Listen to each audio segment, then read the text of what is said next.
I offer myself to you to build with me and to do with me as you will. Relieve me of the bondage of self, that I may better do your will. Take away my difficulties, that victory over them may bear witness to those I will help of your power, your love, and your way of life. May I do your will always. My name is Brenda. I'm a recovering lesbian, Hispanic, Catholic, alcoholic, drug addict,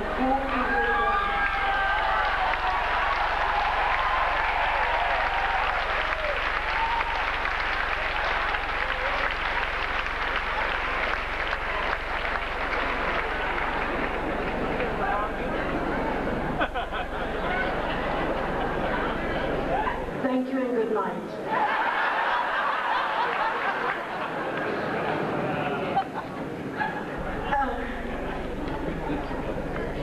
I have people who tell me, you know, Brenda, you're crazy, man. Don't start off like that, you know? Because if you start off like that, then people are going to like form opinions about you before you ever say anything. They said they're alcoholics. They formed their opinion on my way up here.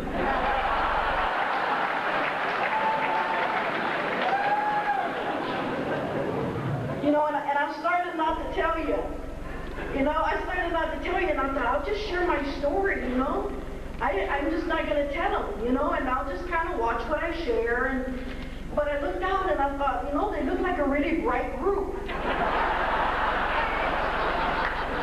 I thought, no matter what I say or leave out or change or whatever, on their own, they will figure out I am Catholic.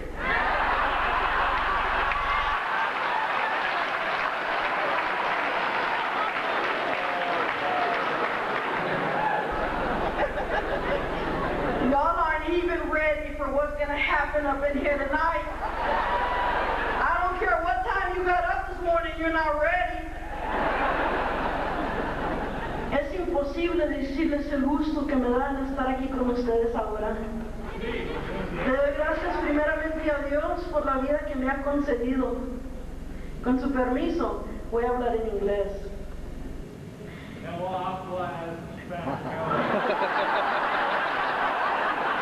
Hey, you know what? This is not audience participation.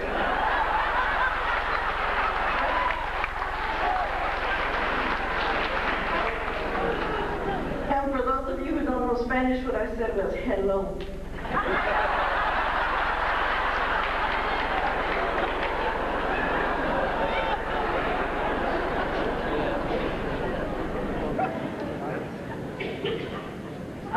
I'm really glad to be here this evening. It was just wonderful to get the invitation to come. I feel particularly blessed to be here and be able to share with the other speakers that are on the conference for this weekend. And I just want you to know that I'm glad I'm on Thursday.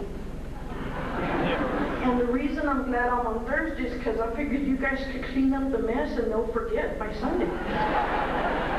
So I'm glad to be here. I didn't start sharing my story with other people until I was almost 13 years sober. I've been sober by the grace of God, haven't had to drink or do drugs to change the way I feel since July the 3rd of 1990.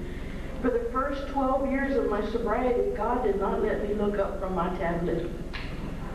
So I didn't go to conferences. I don't know who most of you are. I don't know who any of you are.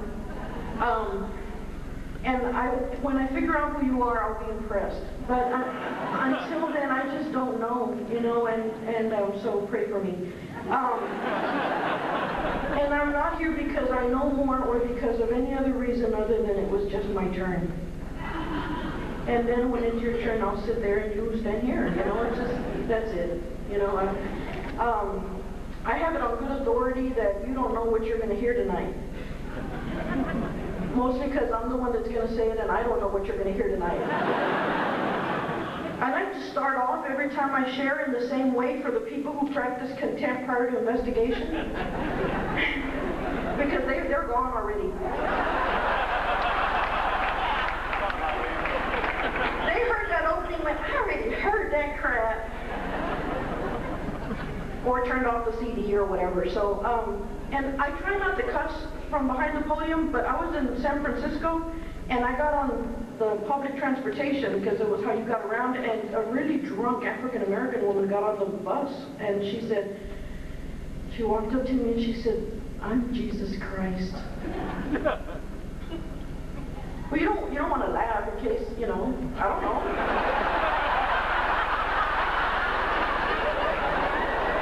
I mean, what do, you liar? So I said, it's nice to meet you.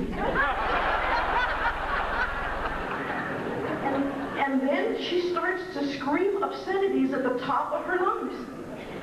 And the only reason I shared that with you is because I try not to cuss, but you know what? I met Jesus and she has a foul mouth.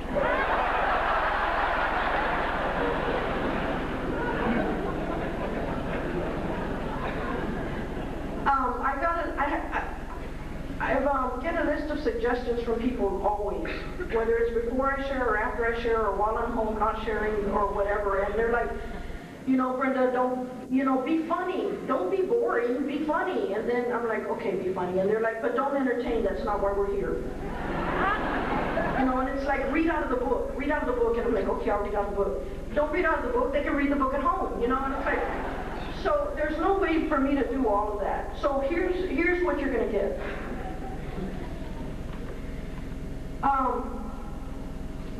I'm going to give you the story that's given to me tonight.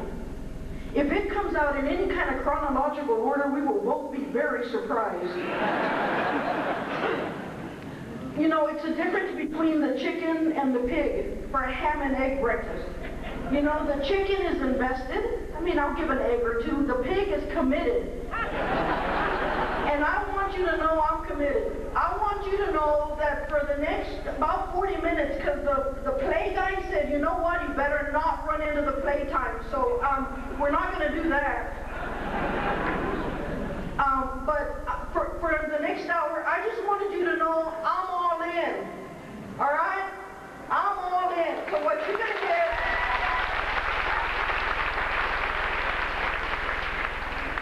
My drunkalog is 3 sentences long. Now, I don't talk a lot about what it was like when I was drunk and falling and screwing everything up, because I'm assuming if you're here on Thursday, you already got that far down. And it's been my experience that, anyway, just a lot of people share a lot about that. And that's great, because we all contribute. But I'm all in, and I'm going to share 3 sentences. I drank at the beginning because I wanted to feel good. And then I started drinking somewhere in the middle of it all to try and feel normal. And then by the end of it, I was just drinking to not feel at all. I was 4 when I took my first drink out of a Schlitz tall boy. I figured I'd start at the bottom and work my way up. I was 4. There was not a lot I could get a hold of, And I took it up as a career choice at the age of 12. I sobered up when I was 24. This is what 40 years old, sane, sober, and single looks like.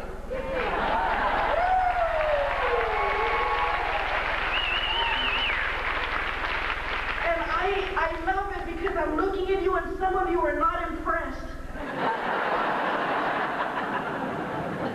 You're like, oh God, that's it? Woo! Pretty much. I feel really good. I feel really, really good, and I should be way more nervous than I am. And I'm not. And somebody said, how come? I said, because I don't have to make it up. I already know it. I was there. I was 24 when I sobered up. I drank until it hurt, and then I couldn't drink anymore. Everything about my life that I was trying to manage was unbelievably painful for me. I'm one of 9 children. I have 6 sisters, 2 brothers, my mom, my dad, 23 nephews and nieces, and 11 great-nephews and nieces. And most of those children have never seen me drunk. That's amazing. They think I made chocolate. I was born and raised in San Angelo, Texas. I just moved to Dallas 2 years ago. I was remembered working on my tablet before then, and so I moved to the big city. I went from a place where there were maybe 60,000 people when we were all there to, I don't know, Dallas. There's a few more than that. And as it turns out, there were only 2 gay people in San Angelo. We left at the same time.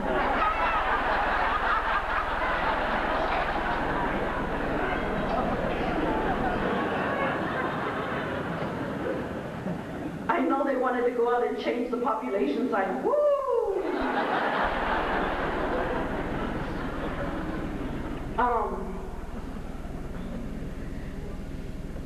So here's what happened.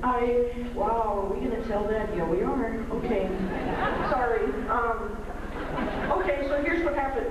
I graduated from high school. I was 18 years old, and life had been very, very difficult. I checked out at the age of 4. I took a drink, I left, I decided, you know what, it's too hard. Now, tell me, how hard does life have to be, and what has to happen to you that at the age of 4 you decide no more? But on some level, I made that decision. And by the time I was 18 years old, I would go to school to sleep, I was out running the streets, I was drinking whenever I want, living the life that nobody should have to. And I was in a lot of pain. And I didn't know what to do. A lot of things that happened to me, a lot of stuff that happens to a lot of us, that happened to me. And I didn't know what to do with that, and so I drank about it. And one day, I went to church, and I thought, this should be okay, right? It's church. I should be able to find somebody to tell this to, and maybe I won't have to drink. Maybe it'll be different. Maybe it won't hurt like this anymore. So I did. I went to the church, and I met this person there, and I sat down, and I just finally told this for the first time. And I cried and cried and cried and cried and cried. And when we got done, this person that I was talking to got up, gave me a hug, and then kissed me. And I went, oh, okay, I know how to do this. And started having a relationship.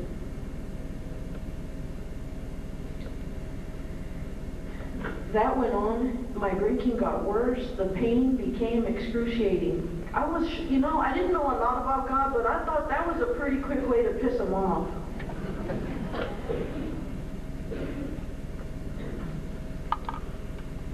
And so, I'm drinking, and I'm drinking to the end, and what happened for me when I was at the end was that I was in San Antonio, Texas, and I went up to the 13th floor of some hotel and thought, you know what, I'm just taking a swan dive off the end. And I didn't want to go out quietly, but I couldn't stay anymore. So I thought, that'll make the news. I know I wanted to time it to be sure that they got there in time to cover it. And so I went up there, and it turns out there was a pool party going on, and I thought, well, I am going to kill myself, but I do have a little bit of time.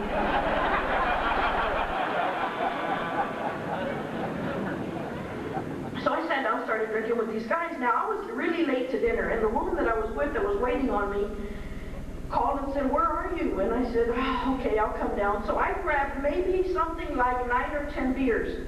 I was on the 13th floor. I'm going down to the 4th floor of the hotel. I get in the elevator. By the time the elevator door opened, I had the drink that was in my little koozie thing and one more.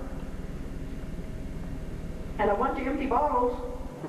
I was alone in the elevator, okay? That's how I was drinking at the end. And I got down to the bottom of the 4th floor where I was, and this person looked at me and she goes, I hate who you become when you drink. And finally, from somewhere inside me came this voice that said, I do too. I didn't know that was the last day I was going to drink. I didn't know that when I put that Michelob Light down on that parking lot that was the last one I was going to have, but it was. And I came back to San Angelo and I said, I'm dying, man. I said, I have got to go to treatment. I need help. I need help. And I found the treatment place in the phone book, and I thought, this will be okay. And I went in and I sat down and I checked myself in, and the woman said, so tell me about your drinking. I said, it's doing well, me not so much.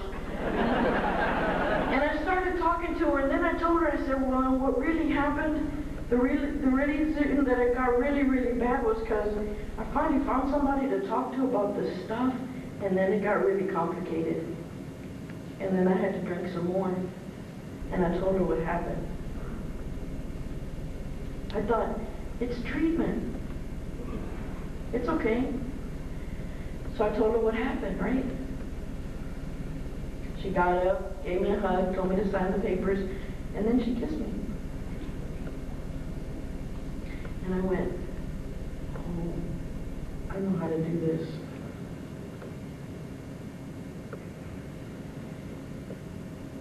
So I went to treatment and I got sober, and they started taking me to AA meetings, and I started, you know, and so I'm doing the best I can, and it's awful.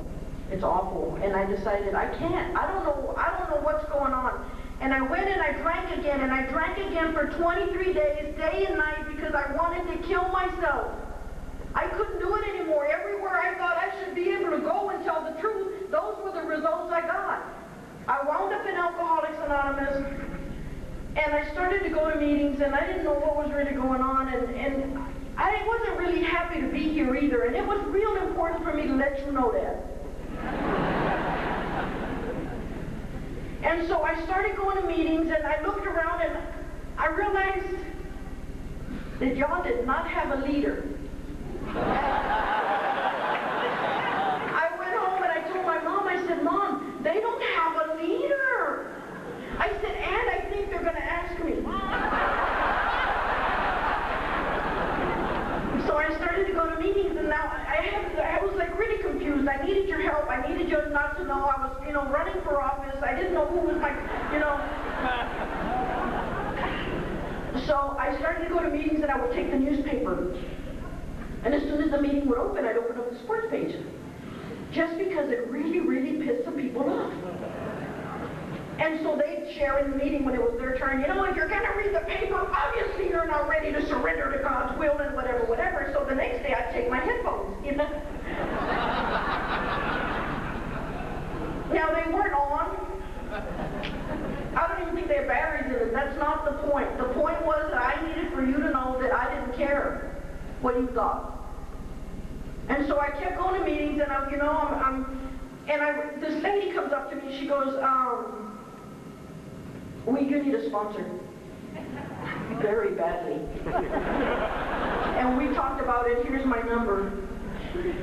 She goes, call me. I said, when do I call you, and why would I call you? And she said, call me anytime you have an idea.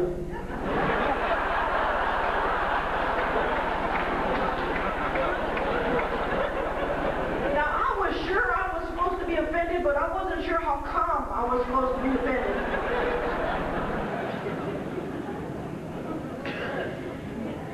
So I, at this point, had called a treatment facility because my dad was bugging me, and I wanted them to come get him. And okay, so it didn't say that in the ad. Dad bugging you, will come pick him up, you know. But I thought maybe they could help, so I called them, and they're like, why don't you come here? And I'm like, you want money, right? So I went, and it was Family Day on Tuesday, and they said if you don't have family here, just kind of walk around and see who doesn't have family. So I'd walk around and say, is your family here? Is your family here? So I wound up with some guy, Pat, somebody or other. And so I was like working out issues with him, and we'd never seen each other before. And then on the last day of the family thing, the lady said, you want to go to a meeting? And then strange crap started happening to me, because she said, you want to go to a meeting? And I said, uh-huh. She said, get in the van. If you're new and somebody says get in the van, do not get in the van. So I got in the van, and we went to the meeting. And they went into the AA meeting, and I went into the Al-Anon meeting, and we're all doing the best we can. Hey, you know what? Y'all better not get ahead of me. So anyway, that's what we did. And when it was over, the lady gave me her phone number, and she says, "There's a meeting here on Friday. It's a women's meeting. I'd love for you to come." And so I thought of a lot of reasons why not to go, and so I went anyway, because I was kind of interested to see what women alcoholics look like.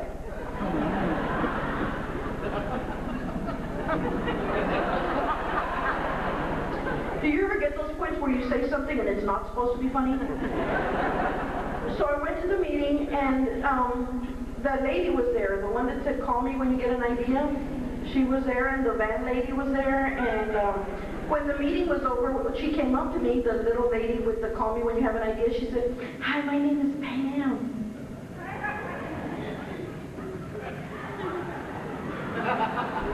She said, "A bunch of us are going to go to the kettle, and we wanted to know, did you want to go with us?" I wanted to throw up. I said, "No."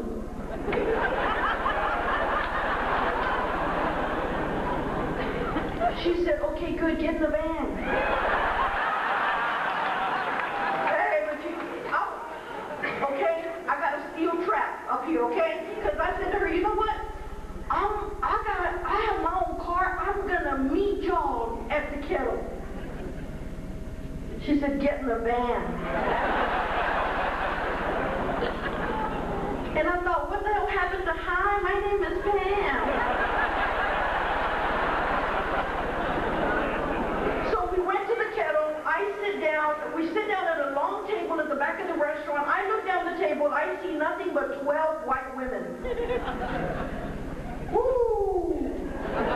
Kind of a little difficult to blend in. I would tell my friends the image of the Last Supper went woo. So I start going to meetings. I'm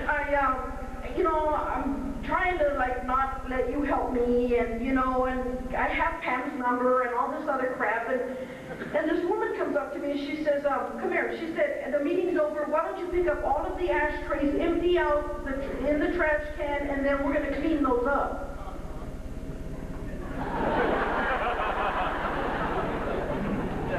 I said, "Oh, that's because I'm brown."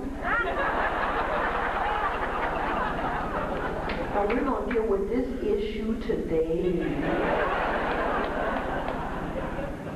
So I went to the furthest corner of the AA room and picked up that big gold ashtray that we pile this high because we don't smoke a little. And I flung it the distance of the AA room. Cigarette ashes went everywhere. A newcomer in the back, yes!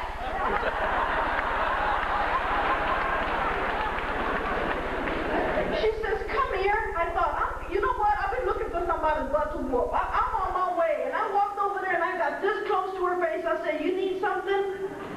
She said, "Yeah, we're not going to start you off with ashtrays." She said, "Why don't you pick up the styrofoam coffee cups?" I felt like I had been demoted.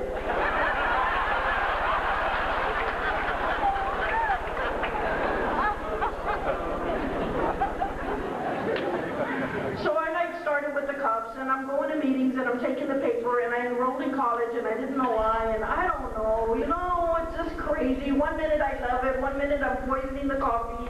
I don't know what's going on. I don't know what I feel. I don't know what I want. I do not want what you have unless you're driving something really nice, and then we can talk. And people were trying to help me, and I was trying not to let them, and there was this guy named Pat there, and he had 2 years, and he's, one day I had 30 days, and I said, "Pat," I said, "there's something wrong with me, man." I said, "I've been here for 30 days, and I know about the stuff they're talking about, and I want to drink really, really bad." And he says, "I know exactly where you are. I have been there. And if you don't want to drink, what you need to do is you need to sleep with me." I didn't say he was bright. I said he was in recovery.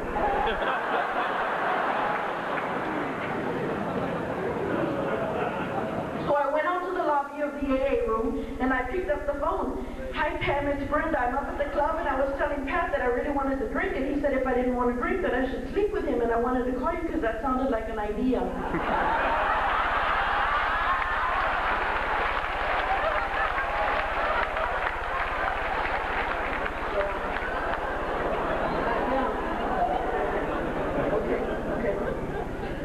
It's for you!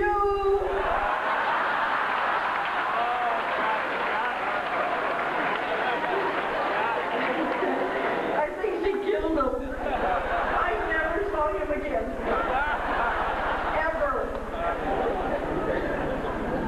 Anyway, so I'm going to meetings, I'm working the steps, I'm doing the best I can, I'm running for office again, and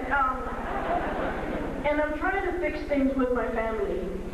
My father and I had always had a very stormy relationship. Actually, there hadn't been a relationship. He missed the part where he was supposed to pick me up and hold me. That part when you're 4, before the Schlitz, and then he's supposed to look at me and say, you know what? I love you. I love you. You're gorgeous. You have such beautiful eyes. And of all the little girls that God could have given me, I'm so glad I got you. He missed that part. He got the part where, when I was 13, he said, I'm sick and tired of how hard you make life for your mother. The day she dies, I better not see you shed one tear. And I'm going to edit the rest of the conversation. I see a little girl sitting in the front row, but it was not good. He said, not so much good things are going to happen to you. He said, do you get that? And I said, yeah, I got that. That was it. That was it. And then I was off and running. And I don't think we had another conversation after that, all truth be told. So I'm 24, I'm going to AA, I'm doing the best I can. I'm, starting to sponsor women, whether they like it or not. And I'm going to a bunch of meetings, because that's where they keep a different perspective from the one I have in my house. And so I'm going there, and I'm in college, and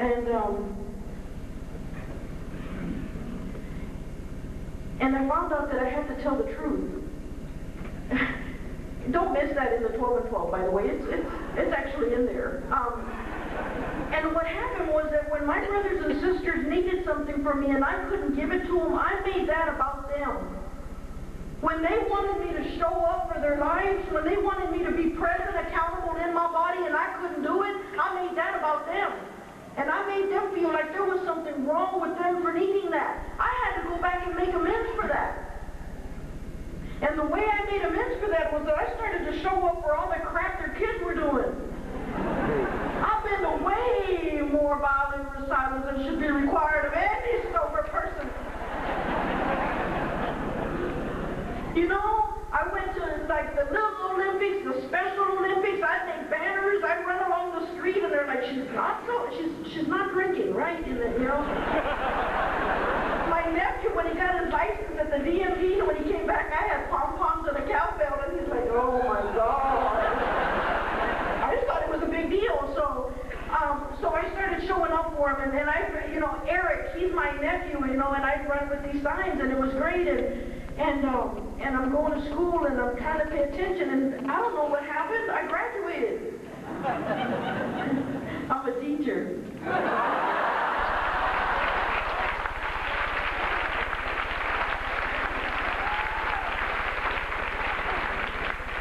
I've been teaching 6th grade for 10 years. Well, I said that's how old I was when I started drinking. Those kids need some help. We'll get to that in a minute. So, I'm showing up for all their crap. The morning of graduation, the morning I graduated from college, I went on a job interview. And the guy says to me, okay, you graduated high school in 1980, and you started college, I graduated in 84, and you started college in 90. What were you doing those 6 years? I looked at him and I said, you know what, I was busy. I got the job. There was this guy, he wasn't real happy about that, He's like, the only reason they gave you the job is because you're a woman and you're Hispanic. I said, it's about time it paid off.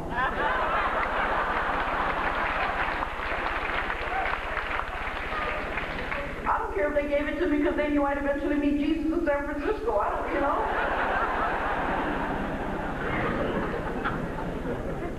So, I'm going to tell you something. The only wrong way to do the steps is to leave them undone.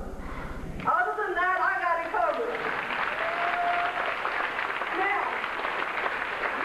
here's my experience. Because the only part of other people's story I give a crap about is the parts that remind me of mine. So here's how I work the steps. We have 2 textbooks. It's in there. The questions are in there, the prayers are in there, the process is in there, the promises are in there, the hope is in there, the truth is in there, God is in there. Go look.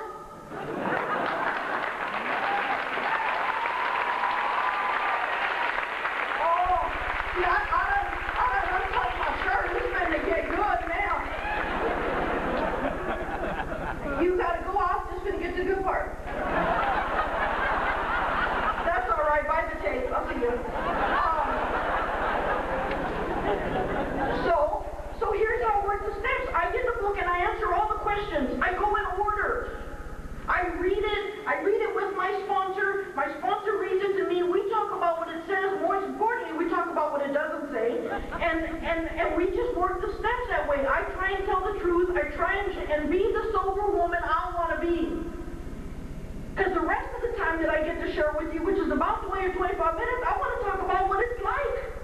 I've been sober for 16 years.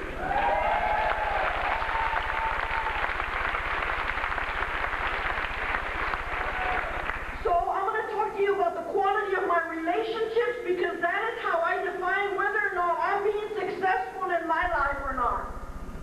I have proved to you that if you're waiting until you have money to be sober, it's going to be a long way, but you can get there without it. I got on the plane in Dallas, Texas on Wednesday with $6 in my pocket. Now, tell me who goes to Florida for 5 or 6, however many damn days I'm going to be here with $6? We get out at the airport, it's $2 for each bag. I'm in trouble. But God says that's not any of your business. Your business is, when I ask you, are you with Him, your business is the answer yes or no.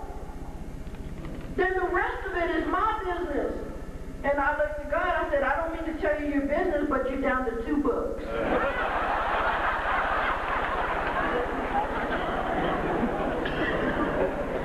I'm here to tell you, you don't have to drive a nice car. I've read the books. It's not in there. You don't have to be the most popular person, and I want you to know why I came to Florida. I came to Florida for those of you sitting on the fringes of Alcoholics Anonymous thinking this place is not for you. I came all the way over here for those of you who feel left out. If you feel not good enough, if you feel like there's not a seat, I'm going to tell you not only is there a seat, it's the one right next to mine. Come on. Come on in. The water's fine. Try it. Work the steps. Answer the questions. If your life sucks, I'll help you get a drink. I'll help you. But the truth is that everything I ever wanted, I have here. And I'm the kind of person that would really stand at the corner right over here and say, you know what, there's nothing here. It's not worth it, go home. But this is what happened. I told God, you know, I've made a list. I'm in charge of my finances, where I live, and my relationships. God is in charge of Ethiopia, the cure of cancer, and world hunger. Upon review, I realized that the areas I had put God in charge of were actually working out. I mean, I'm looking at the commercials. The kids from Ethiopia look really happy. My finances, relationships, and where I live, not so much. So I looked at God and I said, okay, here's how it's going to go. I'm going to go ahead and turn these things over to you. About my money. I'm going to turn that over to you. If you mess it up, I'm going to take it back. Now, I'm about 4 months behind on everything, and I don't actually have any money for you to start with. However, I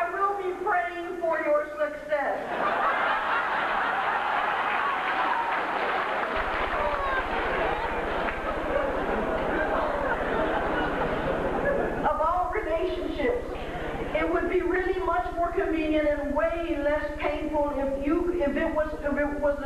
it went from a she to a he, but I understand that may be stretching it. And about where I live, I don't care. I just don't want a place with roaches. And I turned it over. I went to work, you know, somebody sent me a bill, and I'm like, it's your lucky day. I write them a check and send them their money, you know, and before I knew it, things started straightening themselves out.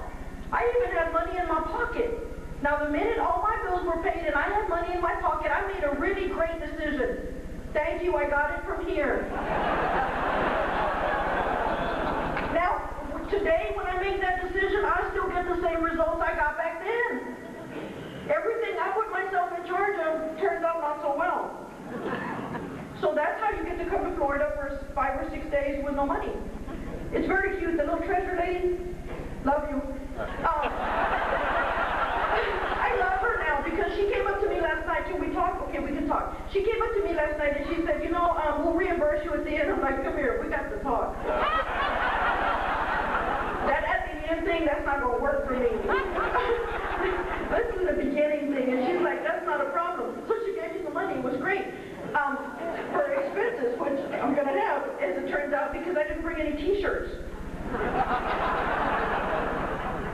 I didn't bring any T-shirts. I own 4,000 T-shirts. They're all in Dallas. So I thought, okay, first item of business, just to not walk around naked tomorrow, I'm going to buy a T-shirt. So I go up to the lady over here at the table and I gave her my money. She's like, okay, good. She takes my money, gives me the change, and says, we don't have the shirts. Come back later. So if you see me tomorrow and I'm not wearing one, you know what happened. I'm just telling you, all the stress out of life is gone. This is the easier, softer way. You know, I came to believe that a power greater than myself, based on my experience, I turned my crap over and it worked out. Then I made a decision that I had once followed with action. What kind of action? Well, I started sponsoring women. I take meetings to institutions even when I didn't feel good. I read the literature. Do not wait until you feel good. Just go. Just go. And I did. I started to do that. I followed my decision. I turned my will and my life over to God, and then I pretended like that was a good decision. And I started to act like I believe I made the right choice, even though my alcoholic mind would tell me every night, oh my God, have you messed up now? You know, my mind is not on my side.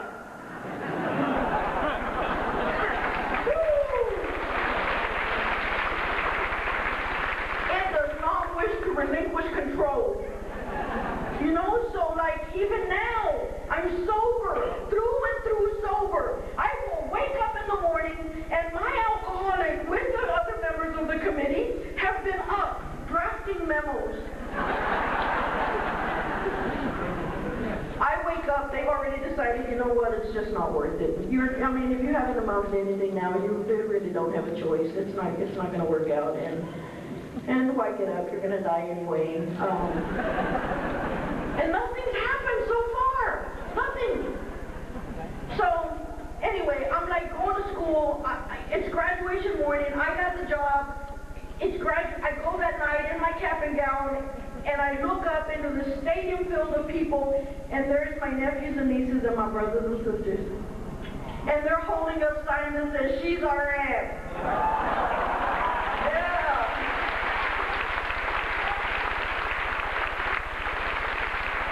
And they had already said, you know, if you owe money or have something on your record, there's not an actual diploma in your holder. Go by the registrar's office. When they called my name, Brenda J Dallas. I walked up there, you know they move you like cattle, right, to get all like 5,000 people done in 4 minutes? No. I said, hold up. We're going to check this right now. So I looked and there it was. I was the first of 9 children in my family to graduate. The only one that got to go to college. And I understand that the only reason I got to go to college is because my older brothers and sisters took their place in my family and made that possible. I got to see things that I would have never got the chance to see because those men and those women let me stand on their shoulders. my degree made for all of them.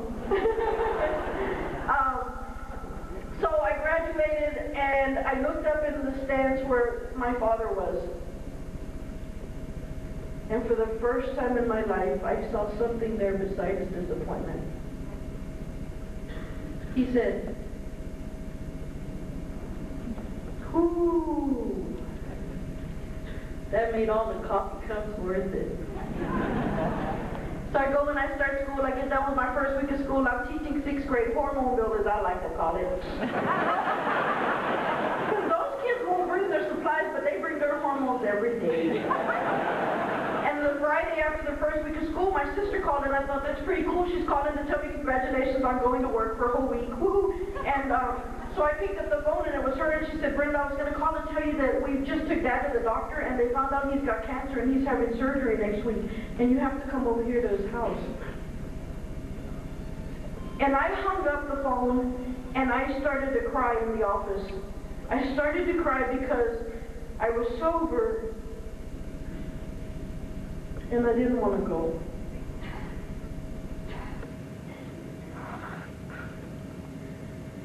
So I went over to my mom and dad's house, and they said my dad was in the back room, and I went into the back room, and there he was, and the room was a little dark, and there's 2 hospital beds in it, and he was sitting on the one across in the other side of the room, and I sat down on the other one, and I looked at him, and his little feet didn't touch the floor anymore, and for the first time in my life, he looked like a little old man. And a 4-year-old little boy. And this thought came to me, this question came, and it said, "Brenda, can you do for your father what he could never do for you?" So I got up from where I was, and I went over and I sat next to my dad. And I let my knee touch his knee. My knee never touched his knee. And I let my shoulder touch his shoulder. And I looked at him right in the eye. And I said, "Dad, I was going to tell you that I love you. I was going to tell you that I'm not leaving. I was going to tell you that I think you're precious. And that of all the men that God could have given me to be my father, I'm so glad I got you." And my father started to cry. And he stood up, and I stood up. And he throws both his arms around me and sobs.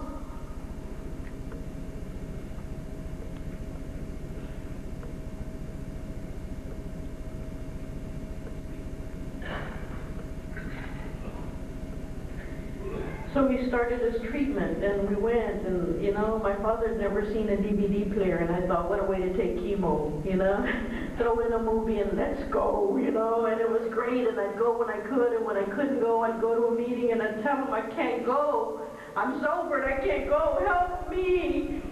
Those are the 2 most profound words I have ever said in Alcoholics Anonymous. Help me. I don't know how. I don't know how to be a sister to my sisters. I don't know how to be a good daughter. I don't know how to be a good aunt. I don't know how to care about you more than I care about me. Help me. My father, in order, Brenda, in order, I can't help it. So I spent the next 14 years of my sobriety taking care of my mom and dad. I'm the oldest one in my family that's not married, and the responsibility for that lies with me. And it has been my greatest experience of God. I tell you what, I have grown up to be an educator. I have grown up to be a productive member of this society, a member in good standing of Alcoholics Anonymous, a world-class aunt. I have grown up to be a lot of things, but the greatest thing that's happened to me since I've been sober is that I have finally turned out to be the daughter that my mother and father deserved.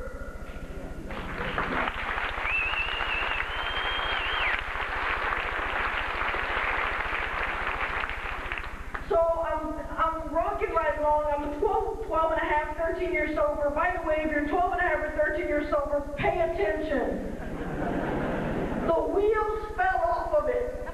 I mean, all four of them. I was confused, I was lost, I was desperate, I was hopeless, I was scared, I was all those things. And I just kept saying, God, where are you? I'm here. You can do whatever you want with me. I don't care. I just don't want anything to happen to me where you can't see me. Because I told God, if you help me get sober, I promise to do everything I can to not miss one more moment of my life. And so I'm like standing in this fog. I go to visit Dallas, Texas. I don't know. I just went, and I went to this group and I felt reasonably comfortable. It was a speaker meeting, so I sat down and they said, the speakers didn't show up. It's you. Let's go.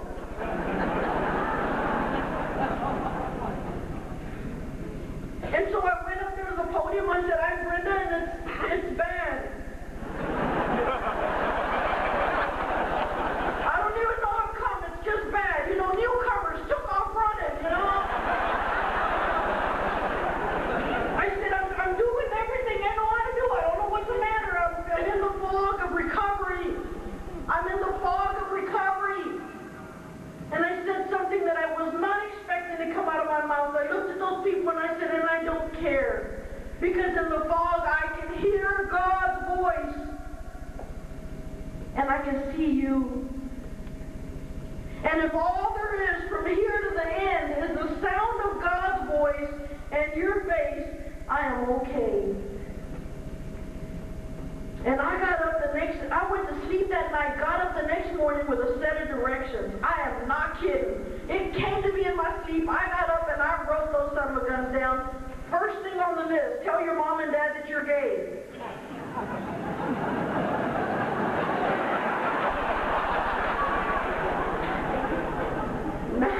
No, they knew, but they were about to get the memo. And the list went something like this. Tell your brothers and sisters that you're gay, move to Dallas, Texas, enroll at SMU University, end the 9-year relationship that you're in, start school at the Perkins School of Theology, da-da-da-da-da-da. And I looked at God, the God of my understanding, and said, have you lost? Is the little girl gone? Anyway. Don't know what I said to God that day. And God said, yes, I have lost it, and I suggest you start right now. And so I did. I went to my mother and my father, and I said, Mom and Dad, I love you. I want you to know, I tried to tell my dad. He turned around and actually went to sleep, That's how it goes. He knew there was bad news coming. He didn't want nothing to do with it, So I went to my mom, and I said, Mom, I love you. I have directions. I have to go. I've taken care of them the whole time I've been sober. I didn't know what was going to happen to them. Only God's voice could have made me leave there. I said, I got to go. Here's my list of directions. And I said, but I'm going to go to school and I'm gay. And I kept talking because she knows the rules of conversation. And once I stopped, she would have thought it was her turn.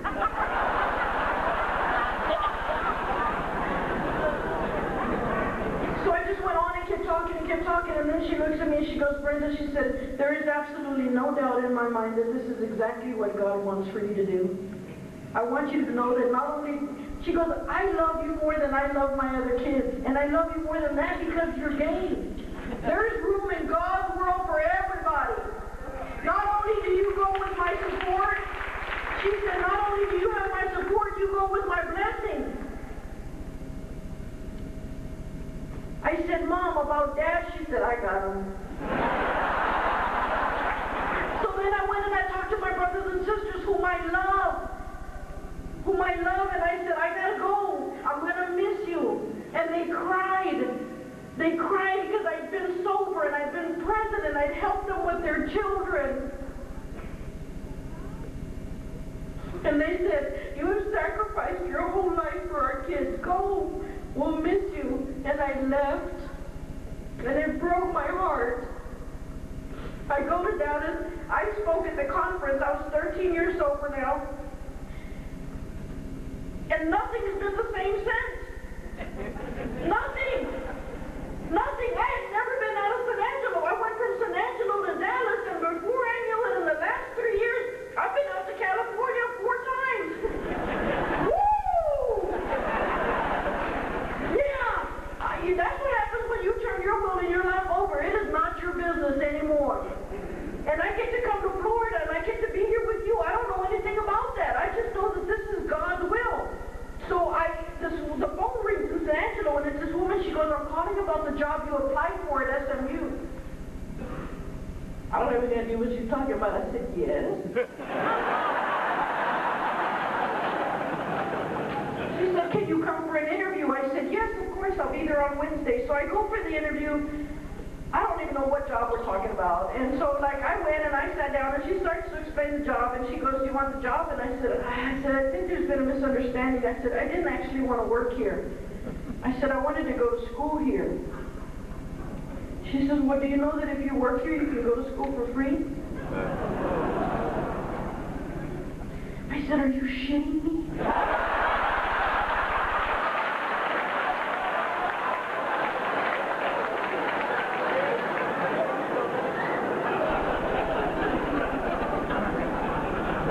Not the thing to say at Southern Methodist University.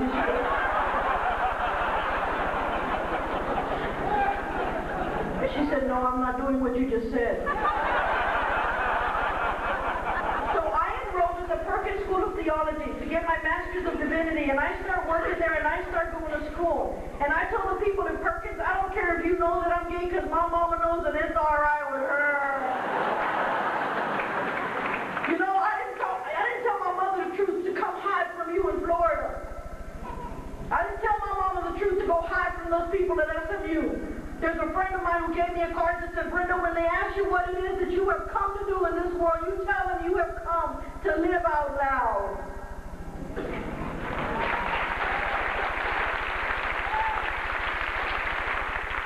Which I see some of you are not happy with, but I'm almost done.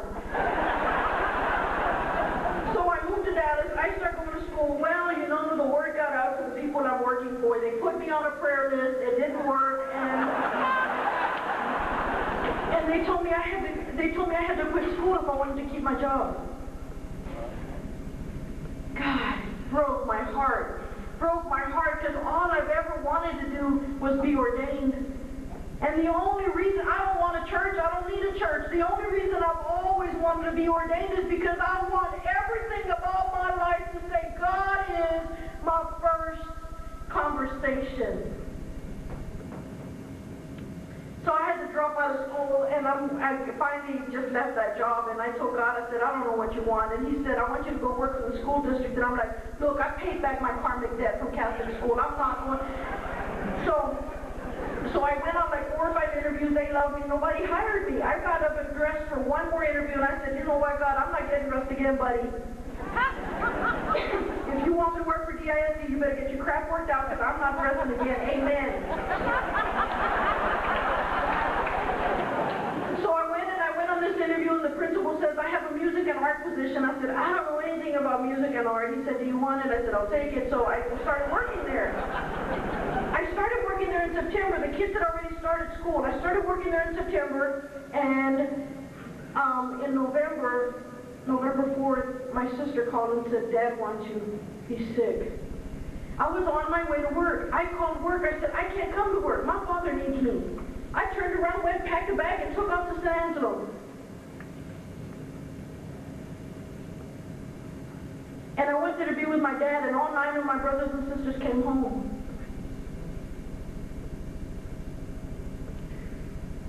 And I would say to my dad, he was sick now, you know, and I would say to him, Dad, I gotta go work. I said, I'm gonna go work for a little while, and then I'll be back on Friday. It's 300 miles each way. I said, I'm gonna go work, and then I'll be back. And he'd look at me and he'd say, you know, don't go. You know, I don't think you should go. And so I'd call work, and I said, I can't go. And they're like, we can't hold your job. And I'm like, I know, but I can't go. So I stayed in San Angelo, and on Christmas Eve, my father died. And I was giving him this morphine, and we were all sleeping there, all taking shifts. We literally hadn't slept for, I don't know, 7 days maybe, and we were all there. I went in and it was 1:15 in the morning and everybody except my oldest sister was awake. I mean, everybody was asleep. She was the only other person awake. And I told her, I said, if you're going to stay here, you have to get over here behind me where he can't see you or feel you or nothing. His eyes had rolled back in the back of his head and he was scared. He was desperate. And I looked at him and I said, this is it. We can't do this, man. And I went over by my father and I knelt down by his bed and I put one hand on his chest and the other went over his eyes and I closed his eyes and I started rocking him. And I rocked him and I rocked him and I prayed where he could hear me. And I rocked him and I felt his desperation leave him. And then God said, it was 4:15 in the morning. And God said, these are his last 10 breaths. And I started to get up to go wake my mother because I thought she'd want to be there for the last 10 breaths.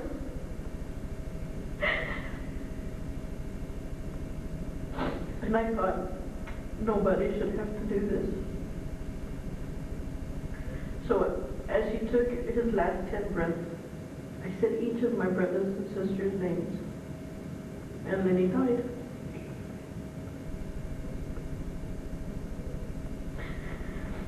My nephews and nieces, they're little, some of them, you know, little Gabriel, he's 3 and Grandpa was everything. And he said, what happened to Grandpa?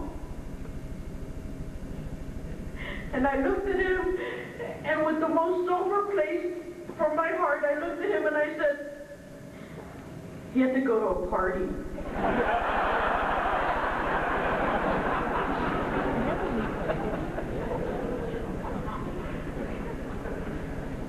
He's like, okay.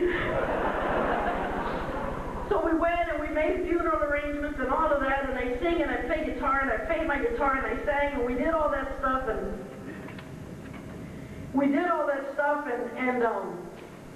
we're at the gravesite and Gabriel comes over. He says, now, come here. What's with the hole? And I said, we're going to put the casket down there. The train will come for him. It's, you know, the kids are never going to get on the subway. I said, the train will come for him. Take him to the party. It's all okay, you know. And so he's like, I don't want to go till the train comes. And I don't know how to do this. So I go to AA one more time and said, help me. And I was talking to my sister, my older sister, a few days after my father died, and we buried him, and she's crying desperately. And I said, what's the matter? She said, I just keep thinking about Dad out there in the dark. And I got to tell her what you told me. I said, he's not there. He's not out there anymore. I wouldn't have known how. I get back to Dallas. It's January. School's fixing to start. And I have 18 cents in my pocket. I looked at God and I said, God, I have 18 cents in my pocket. Amen. Because, you know, now I've learned enough. Just leave it at that, Brenda. You know, he doesn't need your opinion, your editorial, how you feel about that. He don't need no crap, okay? So the phone rings the next day, and it's a woman from the payroll office, and she said, I have both of your checks here. And I said, there's a misunderstanding. I said, I didn't even work. I said, the computer must have just spit them out. I said, I didn't work in November, and I didn't work in December. She said, well, you need to come up here then. I don't know. So I go up there, and I told her, I said, I was with my dad. I was on leave. You know, and she comes back. She goes, these are yours. You both checked, one for November, one for December. I said, I don't want to take them because I'm going to have to give them back. And I got 18 cents. She said, the people from your work donated all of their personal days and their vacation days, and they donated enough days for you to get 2 full paychecks worth. That didn't happen because I'm special. That happened because I live in God's world.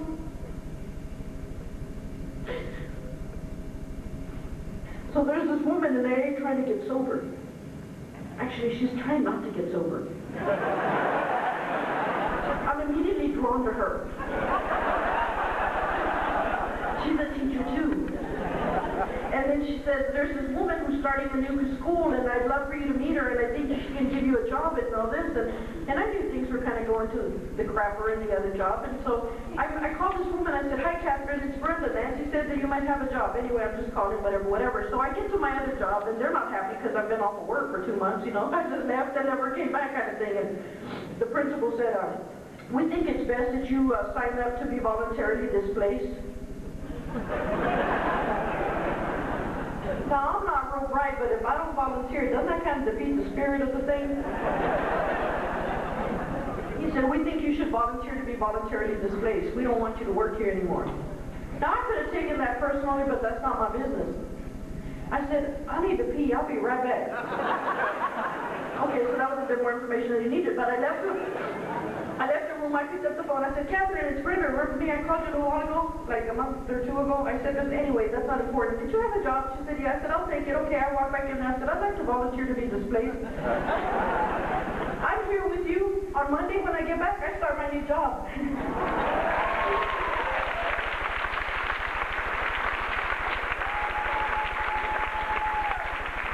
It's none of my business. It's not my business. I started going to Al-Anon 2 years and 5 months ago. I think so too. And basically what's happened to me is that Alcoholics Anonymous gave me all the notes I needed. They gave me all the paper to write it on. They gave me all the tools that I needed. Al-Anon added a little bit of melody to all of that. Woo! It's pretty now. It's pretty now. I go to Al-Anon and I tell them stuff and they're like, woo! Now, we don't talk about other fellowships, so they don't know I'm in AA. That's not the important thing. So they're trying to figure out how I worked out all that crap in 2 years. So I met this lady there. This lady, I met her, and she walks up to me one day and she says, tell me what brought you here and give me just the Cliff Notes. So I don't know who she is, so I tell her what brought me there. I gave her just the Cliff Notes. And I said, and it's just, I said, I moved here and I said, whatever. I said, and it's really good. Life is really good. And she starts to tear up. And I said to her, I said, what's that? What's that in your eyes?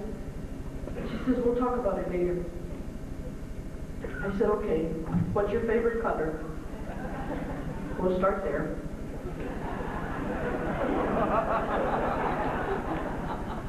She ignored me. I said, mine's purple. She ignored me. She hit the door, turned around, looked at me. She said, orange. I said, I love orange. So I had lunch with her. And I said, it was like 2 Mondays ago or something. I had lunch with her and I sat down and she said, tell me about you. I don't know anything about this woman. I'm like, oh, wait, it's always like, okay. So I started talking. I said, I moved here to go to Perkins. I got kicked out because I'm brown or gay or both or whatever, and I said, I just want to go to school and I don't know what I'm going to do or whatever. She says, I think you should go to school. And I'm like, me too. She said, I'll pay for you to go to school. And I'm like, who are you? She says, oh, I got a little art gallery or whatever. So I asked somebody who she was, and it turns out she's like the biggest art dealer in all of Dallas, Texas. Yeah, what are the chances? So I thought, guess who drove me to the airport when I came here to see you? That woman. Guess who paid the guy $4 for my bags?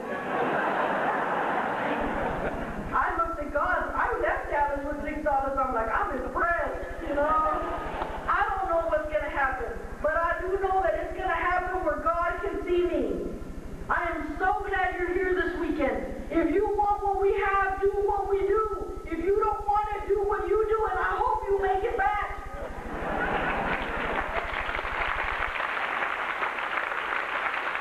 It's all here. It's all here. There's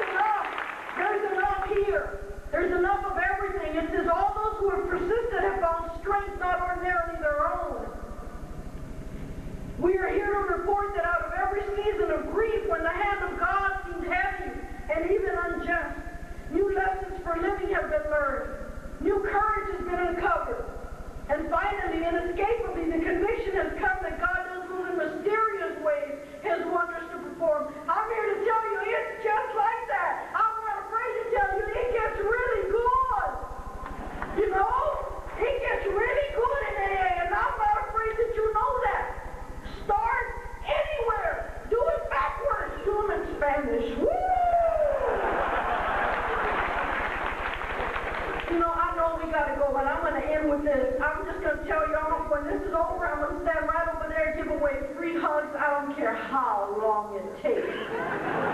Don't be saying the speaker was stuck up and she was busy. No, she wasn't. I'm going to stand right over there till we're done. This is what's beautiful. Still more wonderful is the fact that we need not be specially distinguished from our fellows to be useful and profoundly happy. Service gladly rendered, obligations squarely met, troubles well accepted, or solved with God's help. The knowledge that at home or in the world outside, we are partners in a common effort. The well understood fact that in God's world, all people are important. The proof that love freely given surely brings a full return. The certainty that we need no longer be square pegs trying to fit in round holes, but that we belong in God's scheme of things. These are the permanent and legitimate satisfactions of right living, for which no amount of pomp and circumstance, no heap of material possession could ever substitute. True ambition is not what we thought it to be. True ambition is a deep desire to live usefully and to walk humbly under the grace of God. And I'm here to tell